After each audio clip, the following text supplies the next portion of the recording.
are now, I think they got torn down. They got torn down, yeah. It was like an old, like, industrial lab, like nothing special looking. I don't know. I don't know what it was.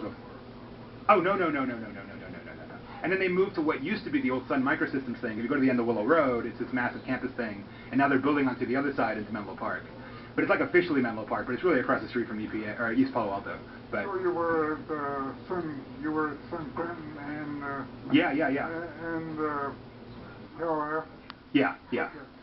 And the cool thing about the Sun one was that they intentionally left like a corporate memento mori, some of the logos of Sun, like in some conference rooms, precisely as a reminder. Like literally, it was the ruins of the previous civilization. Unless we fall into the same trap, we have to avoid the cultural death that represents. So that was, Zuck always likes these little classical touches. All right.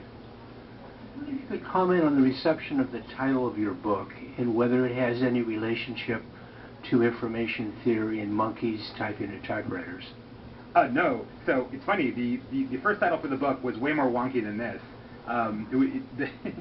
The original title was actually pseudo-randomness, which some of you geeks probably know is the sort of fake randomness that machines produce because they're not true statistical randomness.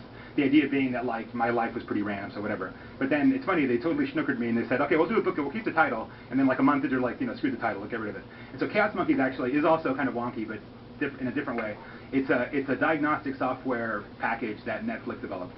And that basically what it does, picture a monkey running through a data center, like kicking over boxes, and what it does is it literally goes and kills various boxes inside a data center, and they test and see if like House of Cards still streams or whatever, right? And some version of a Chaos Monkeys has been built probably by every major sort of internet company you want to name. What I meant by it metaphorically, though, was that Silicon Valley is like the zoo where the Chaos Monkeys are kept, right? And what happens is a company like Uber says, you know what? We're not going to have taxis anymore. Taxi medallions will be worth $0.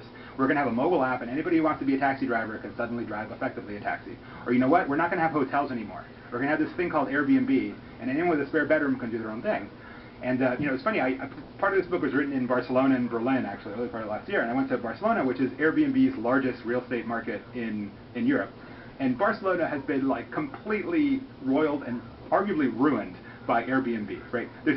I stayed in nothing but Airbnbs for 3 months, okay? There's entire like apartment blocks that are nothing but effectively Airbnb colonies in Barcelona, right? In like the prettier parts of town. And of course nobody invests in renovating it because they're just trying to milk it for the Airbnb thing. So you go to these buildings and it's just full of a bunch of like drunk British and Swedish and American tourists, right? Thanks to Airbnb.